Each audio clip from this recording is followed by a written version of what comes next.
Hello viewers সকল আমাৰ আগৰ ভিডিওটোত আমি শিকিলো যে কি ধৰণে এক্সেলত ফৰ্মুলা আমি এড কৰিব পাৰোঁ কি ধৰণে আমি বেসিক ক্যালকুলেশন যেনে এডিশন সাবট্ৰেকশন এইবোৰ আমি এক্সেলৰ ভিতৰত কৰিব পাৰোঁ সেইবোৰ শিকিলো মই এই ডেটাখিনি এড কৰি ৰাখাইছিলো হয়নে গতিকে এক্সেলটো যদি চাই b5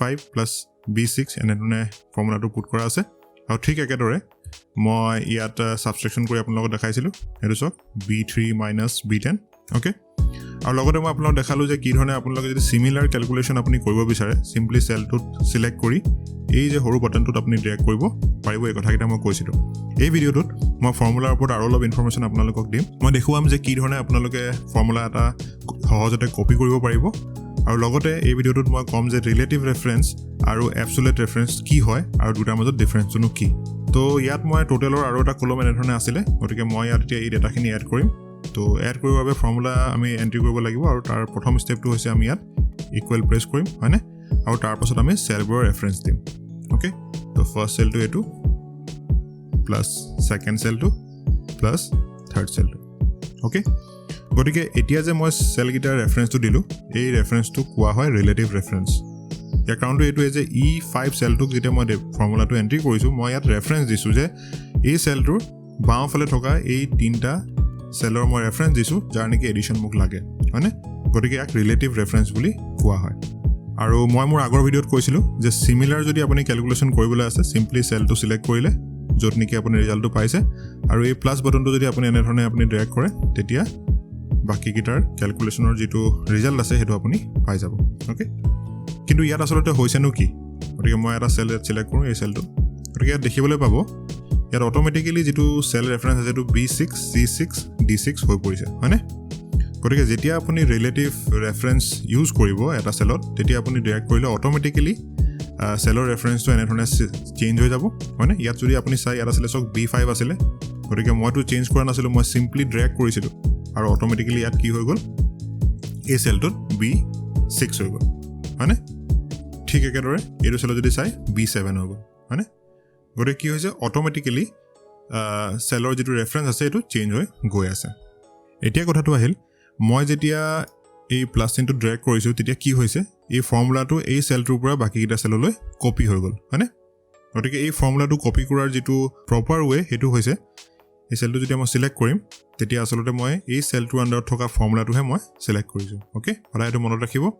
যেতিয়া আপুনি এটা সেলত এনেকে ক্লিক কৰিব তেতিয়া সেই সেলৰ যেটো ফৰ্মুলা সেই ফৰ্মুলাটোহে আপুনি সিলেক্ট কৰিছে যদি ফৰ্মুলা থাকে তেতিয়া ওকে গতিকে মই ইয়াত ফৰ্মুলাটো সিলেক্ট কৰিলো আৰু তাৰ পাছত আপোনালোকে যদি ইয়াত চাই দেখিবলৈ পাইছে কপি ওকে ইয়াত মই সিম্পলি কপি কৰিলো বা আপোনালোকে ইয়াত এনেধৰণে ৰাইট ক্লিক কৰিও আপোনালোকে ইয়াত কপি অপচন পাব এটো কপি কৰিব পাৰে ওকে আৰু তাৰ পাছত মই তলৰ সেললৈ সিম্পলি আহিলো আৰু ইয়াত দেখিবলৈ পাইছে এটো পেষ্ট বুলি এটা ডাঙৰ বটন আছে এটো যদি মই ক্লিক কৰো অটোমেটিক্যালি সব মই তলৰ গিটা সেলৰ এডিশনৰ ৰিজাল্টটো পাই গৈছো বা আপোনালোকে ইয়াতো ৰাইট ক্লিক কৰি ইয়াত পেষ্ট কৰিব পাৰে ওকে সিমিলাৰলি যদি মই তলগিটা কৰিব বিচাৰো আপোনাৰ সিমিলাৰ প্ৰসেস আপুনি ইউজ কৰিব পাৰে মই আকৌবাৰ আপোনালোকক কৰি দেখাইছো কপি মই এটো কৰি থোৱা আছে তথাপিতো মই আকৌবাৰ কপি কৰি দেখাইছো কপি কৰিলে আৰু এই সেলটোলৈ আহি মই যদি পেষ্ট কৰো অটোমেটিক্যালি সব তাৰ তলটো যদি মই পেষ্ট কৰো অটোমেটিক্যালি ক্যালকুলেশনটো হৈ আহি আছে ওকে গতিকে এইটো হৈছে আপোনাৰ ৰিলেটিভ ৰেফাৰেন্স এতিয়া আমি কথা পাতিম এবসলিউট ৰেফাৰেন্স নো কি হয় গতিকে লেটস সে মই ইয়াৰ এতিয়া পাৰ্সেন্টেজ এটা উলিয়াব বিচাৰিছো সপোজ মোৰ টোটাল এক্সপেন্সেস টো কিমান হৈছে মই এটো ইয়াত উলিয়াম ওকে তো একে মই ফৰ্মুলাটো এড কৰি লৈছো আপোনালোকক দীঘল প্ৰসেসতে কৰি দেখাইছো গতিকে এইটো হৈছে টোটাল এক্সপেন্সেস ওকে এতিয়া মই সপোজ চাব বিচাৰিছো যে মই টোটাল এক্সপেন্সেছৰ কিমান অংশ মই ৰেন্টত খৰচ কৰিছো কিমান অংশ মই পানীত খৰচ কৰিছো কিমান অংশ মই টিউশন ফিছত খৰচ কৰিছো এই সকলোবোৰ মই চাব বিচাৰিছো গতিকে ইয়াৰ বেসিক ক্যালকুলেশনটো কি মই যিকোনো এটা এক্সপেন্সক টোটাল এক্সপেন্সটোৱে কি কৰিব লাগিব ডিভাইড কৰিব লাগিব আৰু ইনটু 100 কৰিব লাগিব আৰু তেতিয়া মই পাৰ্সেন্টেজটো পাম ওকে গতিকে এই ফৰ্মুলাটো যদি আপুনি চাই মই তেতিয়া এটা লিখি দিছো ইয়াত কি কৰিব লাগিব আমি এই ভ্যালুটো ল'ব লাগিব ডিভাইডেড বাই 9 এটো ল'ব লাগিব আমি এক্সপেন্স অন আইটেমস যিকোনো এটা আইটেমছত আমি কিমান এক্সপেন্স কৰিলো ডিভাইড বাই তলত লিখি দিছো মই টোটাল এক্সপেন্স যদি আমি কৰো তেতিয়া আমি কি পাম পাৰ্চেণ্টেজটো পাম ইনটু আমি 100 কৰিব লাগিব ইয়াত অ'কে তো এতিয়া যদি চাই আপুনি যদি বেলেগ বেলেগ যিবোৰ খৰচা হৈছে তাৰ যদি আপুনি পাৰ্চেণ্টেজটো উলিয়াব বিচাৰে তেতিয়া এটা কথা মন কৰিব যে ইয়াত যিটো টোটেল এক্সপেন্স যিটো থাকিব সেইটো কিন্তু সকলোতে একেই থাকিব হয়নে যদি আমি ৰেন্টৰ এক্সপেন্সটো উলিয়াব বিচাৰো তেতিয়াহ'লে টোটেল এক্সপেন্সটো আমি ইয়াত দিম আৰু ৰেন্টৰ এক্সপেন্সটো টোটেল কিমান হৈছে 36000 সেইটো ওপৰত লিখি আমি ডিভাইড কৰিম আৰু তাৰপিছত যদি 100 এ ইনটু কৰোঁ তেতিয়া আমি পাৰ্চেণ্টেজটো পাম ঠিক একেদৰে যদি আমি ৱাটাৰ উলিয়াব বিচাৰোঁ ৱাটাৰৰ যিটো এক্সপেন্স সেইটো ওপৰত লিখিম টোটেল এক্সপেন্সটো আমি তলত লিখিম আৰু ইনটু কৰিম 100 হয়নে গতিকে সকলোবোৰত টোটেল এক্সপেন্সটো ফিক্স থাকিব এতিয়া গতিকে এনেধৰণৰ কেলকুলেশ্যন য'ত নেকি আমি যেতিয়া ফৰ্মুলাটো এণ্ট্ৰি কৰিম তাত এটা ভেলু যেতিয়া আমি কনষ্টেণ্ট ৰাখিম সেইটো ক'ব এবছলুট ৰেফাৰেঞ্চ মানে তাত কোনো চেঞ্জ নহয় গতিকে মই এইটো আপোনালোকক প্ৰেক্টিকেলি কৰি দেখাইছোঁ লেটছে মই ইয়াত পাৰ্চেণ্টেজ কেলকুলেট কৰিম অ'কে তো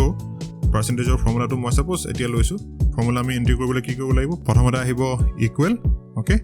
তাৰপাছত ছাপ'জ ৰেণ্টত কিমান এক্সপেন্স কৰিছে ইমান গতিকে এই চেলটো মই ৰেফাৰেঞ্চ দিলোঁ তাৰপাছত মই কি দিম ডিভিজন অ'কে বাই আৰু তাৰপিছত মই টোটেল এক্সপেন্সেছ এইটো টোটেল এক্সপেন্স হয় অ'কে তো এইটো মই দি দিলোঁ হয় আৰু এতিয়া যদি মই এণ্টাৰ প্ৰেছ কৰোঁ তেতিয়া দেখিবলৈ পাইছে এইটো 69 মানে এৰাউণ্ড 70% যিটো এক্সপেন্স হৈছে সেইটো মোৰ ৰেণ্টত হৈছে অ'কে গতিকে এতিয়া মই কৈছিলোঁ যে চিমিলাৰ যদি কেলকুলেশ্যন আপোনালোকে কৰিব বিচাৰে তেতিয়া আপোনালোকে কি কৰিব লাগিব চিমিলাৰলি এই প্লাছটোত আপোনালোকে ড্ৰেগ কৰিব লাগে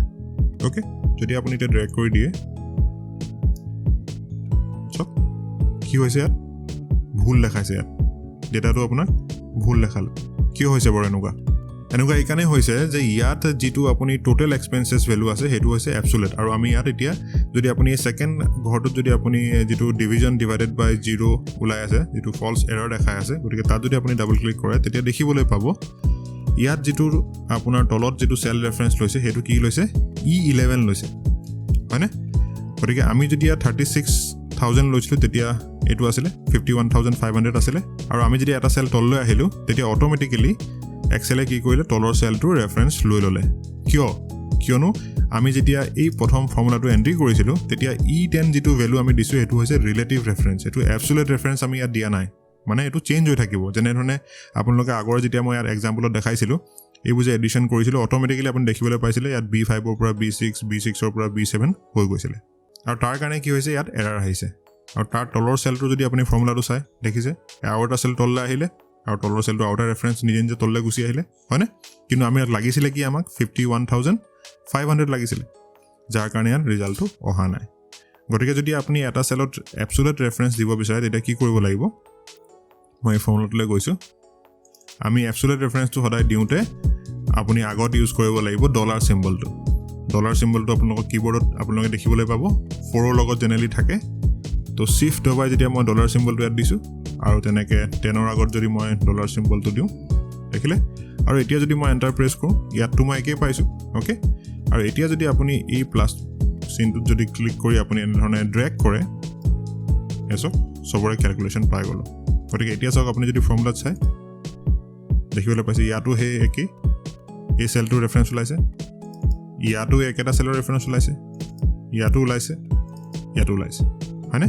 গতিকে আপুনি হয়তো বুজিব পাৰিলে যে ৰিলেটিভ ৰেফাৰেঞ্চ আৰু এবছলুট ৰেফাৰেঞ্চৰ মাজত ডিফাৰেঞ্চ কি সচৰাচৰ এইবোৰ খুব দৰকাৰ হয় গতিকে আপোনালোকে নিজে ট্ৰাই কৰি চাওক নিজে এখন এক্সেল শ্বীট বনাওক আৰু তাৰ কেনেধৰণৰ কেলকুলেশ্যন আপোনালোকে ট্ৰাই কৰি চাওক আৰু 2-3বাৰ কৰাৰ পিছত আপোনালোকৰ কনচেপ্টটো বেছি ক্লিয়াৰ হৈ আহিব যদি আপোনালোকৰ কিবা ডাউট আছে মোক কমেণ্ট বক্সত জনাব পৰৱৰ্তী ভিডিঅ'ত মই এক্সেলৰ ওপৰত আৰু ভিডিঅ' আনি থাকিম আজিলৈ ইমানতে সামৰিছোঁ আকৌ লগ পাম এটা নতুন ভিডিঅ'ত বাই